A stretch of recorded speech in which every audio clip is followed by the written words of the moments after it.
మామూలు షాపింగ్ అంటేనే ఆడవాళ్ళకి మామూలు జోష్ రాదు. అలాంటిది గోల్డ్ షాపింగ్ కి వెళ్తున్నాము. ఇక ట్రైన్ రావడానికి ఇంకా 2 మినిట్స్ అని అనౌన్స్ చేస్తూ ఉన్నారు. కొత్తగా వేసుకున్న ఫ్రాక్ అది. అందుకే ఆ ఫ్రాక్ లో ఎలా ఉన్నానో మళ్ళీ మళ్ళీ చూసుకుంటున్నాను. ఈ రోజు అయితే గోల్డ్ షాపింగ్ కి వెళ్తున్నామండి. ఎవరికి, ఎందుకు, ఇంతకీ ఏం తీసుకున్నాం, ఇవన్నీ ఈ వీడియోలో చూసేద్దాం. ఫస్ట్ అయితే ఈ రోజు ఈ గోల్డ్ షాపింగ్ అయితే గిఫ్ట్ పర్పస్ కోసం వెరీ స్పెషల్ పర్సన్ కి, సో అలా బీరువాలో పెట్టి దాచేసుకోకుండా డైలీ ఒంటి మీద ఉండేలాగా ప్లాన్ చేస్తున్నాను. సో ఈ గోల్డ్ గిఫ్ట్ చేసే వాళ్ళకి వాచ్ పెట్టుకునే అలవాటు ఉంది. వాచ్ కాంబినేషన్ గా బ్రేస్లెట్ తీసుకుందామని వెళ్ళాను. కొన్ని డిజైన్స్ అయితే చూసాను, బట్ అవి రఫ్ అండ్ టఫ్ యూస్ కి పనికిరావు అన్నారు. సో మెడలో ఉండే చైన్ కి మ్యాచింగ్ లా ఉంటుందని చెప్పి ఈ బ్రేస్లెట్ అయితే తీసుకున్నాను.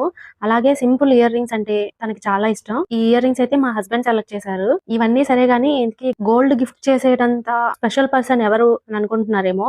ఆడపడుచు అర్ధమొగుడు అంటారు కదా, తనే ఇంకెవరో కాదు, మా హస్బెండ్ కి ఒక్కగా ఉన్న ఓన్ బ్లడ్ సిస్టర్. సో మా ఆడపడుచు గారి బర్త్డే దగ్గరలో వస్తుంది. ఎవ్రీ ఇయర్ లాగా డ్రెస్ శారీనో కాకుండా ఈసారి కొంచెం గట్టిగా ఏదైనా ఇవ్వాలనుకుని చాలా రోజుల నుంచి సేవ్ చేసి మరీ పక్కన పెట్టాను. గోల్డ్ కొన్న వెంటనే టెంపుల్ లో పూజ చేయించే అలవాటు ఉంటే కామెంట్ చేయండి, నేనైతే తప్పకుండా చేయిస్తాను. అలా షాప్ నుంచి రాగానే ఇలా అమ్మవారి దగ్గర పెట్టి మా వదిన కోసం గిఫ్ట్ ప్యాకింగ్ చేద్దామని వెళ్తున్నాను. 24 డిసెంబర్ లో సింగపూర్ వెకేషన్ ట్రిప్ కి వచ్చారు. అప్పుడే సర్ప్రైజ్ చేద్దాం అనుకున్నాను. సరే తన గిఫ్టింగ్ కి తన్నే షాపింగ్ కి తీసుకెళ్లడం మరీ దారుణంగా ఉంటుందిలే అని చెప్పి తన ఊరు వెళ్ళిన కొన్ని రోజుల తర్వాత ప్లాన్ చేసి ఇలా తీసుకున్నాను. ఇంతకీ ఇయర్ రింగ్స్, బ్రేస్లెట్ ఎలా ఉన్నాయో కామెంట్ చేయండి.